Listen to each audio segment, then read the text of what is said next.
They've spent billions trying to control Yemen, but one determined woman stands defiant against them all.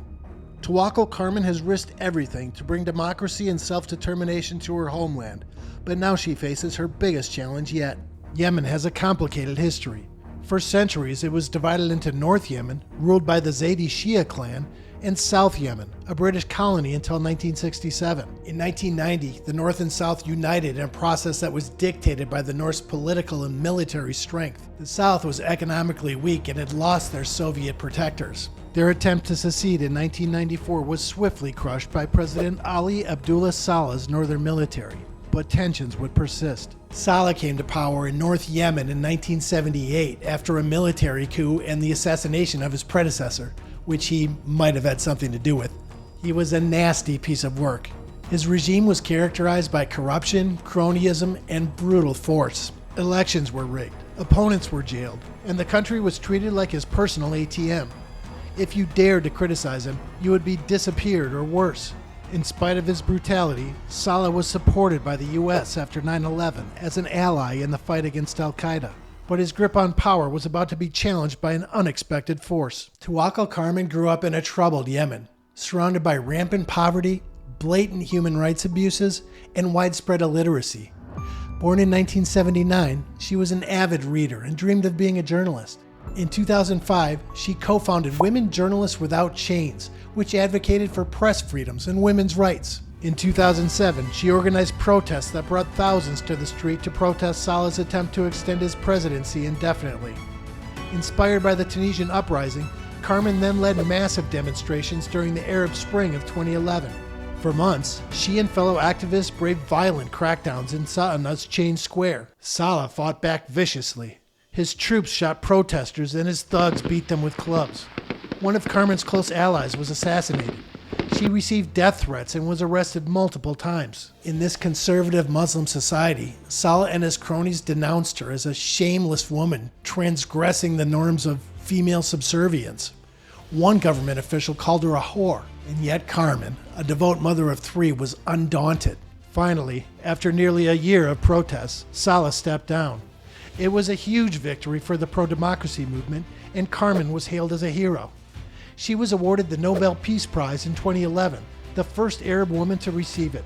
But soon, she would face her biggest challenge yet. Yemen was still a mess after Saleh's fall. The economy was in shambles. Al-Qaeda in the Arabian Peninsula ran amok, and regional powers saw the chaos as an opportunity to expand their influence. The Houthis had been fighting the government since 2004, accusing it of marginalization and discrimination. Now, they took advantage of the power vacuum to seize huge swaths of territory. In 2014, they stormed into the capital and forced the new president, Abdurrahman Mansour Hadi, to flee. Hadi had been Saleh's VP and was supposed to lead the transition to democracy after the Arab Spring. Saleh once compared running Yemen to dancing on the heads of snakes. He did everything he could to regain control. After the Houthis seized power, he switched to their side, but his dance would soon come to a bitter end. Saudi Arabia and Iran have been fighting a cold war for years. The Saudis, who are Sunni Muslim, despise Iran's hardline Shia regime. So when the Houthis took over control of Yemen, just under Saudi Arabia's border, they were concerned. They formed a coalition with the UAE and other Arab states and started bombing Yemen to defeat the Houthis.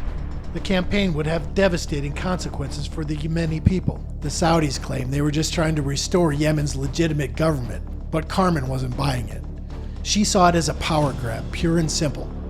She believes Saudi Arabia wants to make Yemen a puppet state so they can do their bidding. They certainly didn't care about democracy and human rights. Meanwhile, Iran intensified its support for the Houthis to bleed Saudi Arabia and to threaten their oil exports in the Red Sea. After the Saudis had some success, Saleh tried switching back to their side. Days later, the snakes finally caught up with him as his former allies, the Houthis, killed him in a roadside attack. The United States, eager to defend its oil interests and defeat Al-Qaeda in the Arabian Peninsula, supported its Saudi allies. Under both Obama and Trump, the U.S. provided the Saudis with billions of dollars in weapons, training, and intelligence support for their war in Yemen. Karman has been critical of this, saying the U.S. is complicit in Saudi war crimes. She's testified before Congress, urging the US to stop supporting Saudi Arabia and push for a peaceful solution. To be fair, the US has made strides in that direction. In 2021, Biden announced he was ending support for offensive operations in Yemen, and there has been growing consensus in Congress about the need to end the war. But Karman says that's not enough.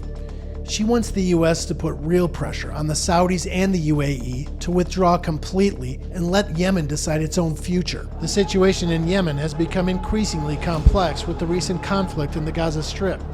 The Houthis, aligned with Iran, have declared their support for the Palestinians and have intensified attacks on ships in the Red Sea, including targeting US and Israeli vessels. In response, the United States and its allies launched a series of airstrikes against Houthi positions in Yemen.